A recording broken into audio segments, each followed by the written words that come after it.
আপনার বান্দার উপর আল্লাহ একবার আপনার একটি মাস রোজাকে ফরজ করে দিয়েছে, কিন্তু নামাজ একটি এমন জিনিস ও মুসলমান, আমার আল্লাহ তাবারক ওয়া তাআলা বান্দার প্রতি প্রত্যেক দিন 5 বার করে না 5 ওয়াক্তের নামাজকে ফরজ করে দিয়েছে। জোরে বলুন সুবহানাল্লাহ। 5 ওয়াক্ত নামাজ আপনাকে আমাকে পড়তে হবে। আজকে ফজরের আজান হয়েছে, মানুষ সবাই মসজিদে গিয়েছে, মসজিদ ভরা এরকম লাগতেছে, গ্রামবাসী সবাই নামাজি হয়ে গেছে, ঈদের নামাজ হয়ে গেল, নামাজ সব বাদ দিয়ে দিল, জোহর কাজা হলো, আসর কাজা হলো, মাগরিব কাজা হলো। মুসলমান ভাই, আমি আপনাদের বলতে চাই, আমি আপনাকে জানাতে চাই, আমি তো ভালোবাসা নিয়ে আয়াত কারিমা তেলাওয়াত করেছি, কিন্তু একটু এদিকে যেতে চাই। আজ আপনি আমি নামাজ নাই, আপনি আমার রোজা নাই, আপনার আমার আল্লাহকে ভয় করা আপনার নাই।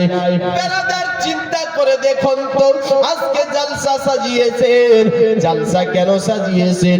সাজার উদ্দেশ্যটাকে, সাজার কারণটাকে, সাজার উদ্দেশ্য হলো যে আপনার আলিম ওলামার মুখ দ্বারা, জবান দ্বারা কিছু আপনার আলোচনা শুনবো, আর শোনার পরে আমরা আমল করব, নেক রাস্তায় যাব, হেদায়েতের পথের পথিক হয়ে যাব, নামাজি হব। কিন্তু তা না করে আপনি জামি জালসা শুনি, এক কান দিয়ে শুনি, দ্বিতীয় কান দিয়ে বার করে দিই। ও মুসলমান, এটাকে জালসা শোনা বলে না। তবে আমি আপনাকে বলবো, এই জালসা তো আপনি করেছেন, এই জালসা আজকে আপনি করতেছেন, যদি 20 বছর না করেন কোনো গুনাহগার হবেন না। হবেন? হবেন বলেন? 20 বছর যদি জলসা না করে কোনো গুনাহগার হবেন না। কিন্তু এক ওয়াক্তের নামাজকে জেনে শুনে ছেড়ে দিলে গুনাহগার হয়ে যাবে নাকি?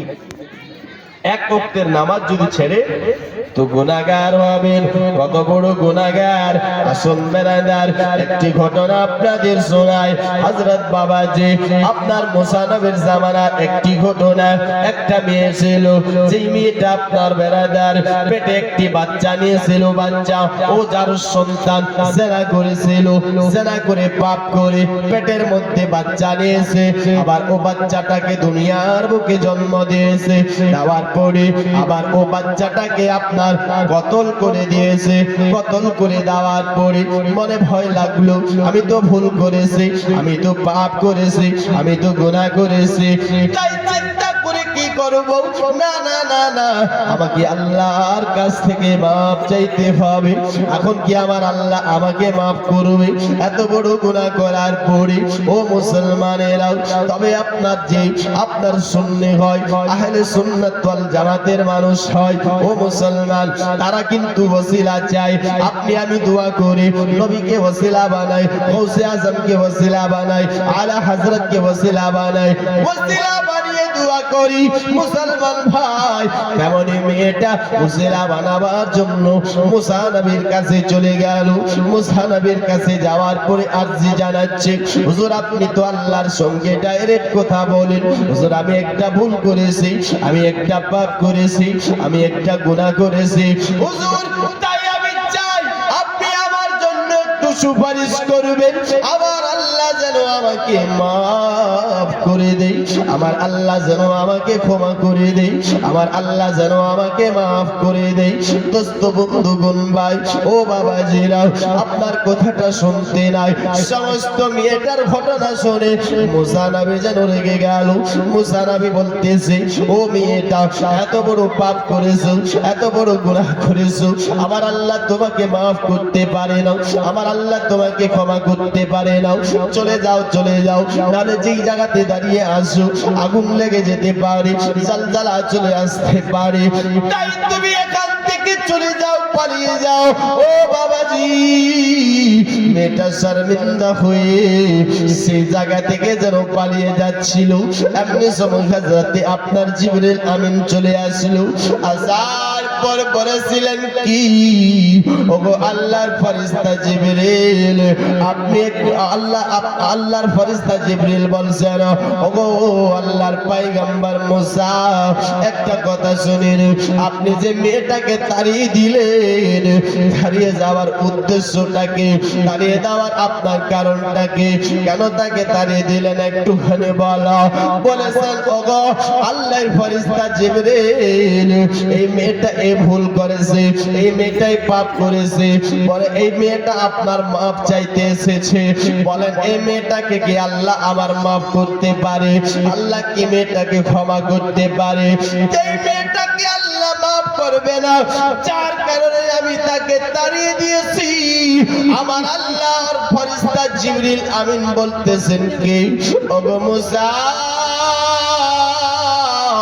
আপনি কি এর থেকে বড় গুনাহগারকে দেখেছেন? এর থেকে কি বড় পাপীকে দেখেছেন?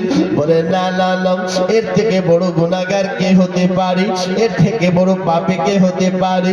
জিবরিল আমিন বলতেছেন, শোনো, আমার আল্লাহ তাবারক ওয়া তাআলা যাকে দুটি হাত দিয়েছে আপনার করে খাওয়ার জন্য, যাকে দুটি পা দিয়েছে চলার জন্য, যাকে দুটো চোখ দিয়েছে দেখার জন্য, যাকে আপনার এত বড় শরীর দিয়েছে, কান দিয়েছে, আপনার চোখ দিয়েছে, জবান দিয়েছে, এত বড় শরীরটা আল্লাহর নিয়ামত পাওয়ার পরে ও আপনার জেনে শুনে নামাজকে ছেড়ে দেয়, এই জেনে শুনে নামাজকে ছেড়ে দেওয়া ব্যক্তিটা কাতিল আর জানির থেকেও বড় গুনাহগার হয়। কাতিল আর জানির থেকেও বড় গুনাহগার হয়। মুসলমান ভাই, আজ চিন্তা করে দেখেন কত নামাজ আপনি আমি ছেড়ে দিয়েছি, কত নামাজের মধ্যে আপনি আমি সুস্তি করতেছি। মুসলমান, খালি জলসা করলে হবে না, টাকা আছে জলসা করে দিলেন, নামাজ নাই, রোজা নাই, আমল নাই, আপনার বেরাদার কিছু লাভ হবে না, সব বেকার হয়ে যাবে। তাই বলতে চাই মুসলমান, শুনুন কম, আমল করুন বেশি। শুনুন কম, আমল করুন বেশি। আমল আপনাকে আমাকে বেশি করতে হবে, নিজেকেও আমল করতে হবে, নিজের বেটাকে বেটিকেও ওই শিক্ষাটা দিতে হবে। আজ তো মা বোনেরা আমার বেহায়ার মতন চলতেছে, বেপরদে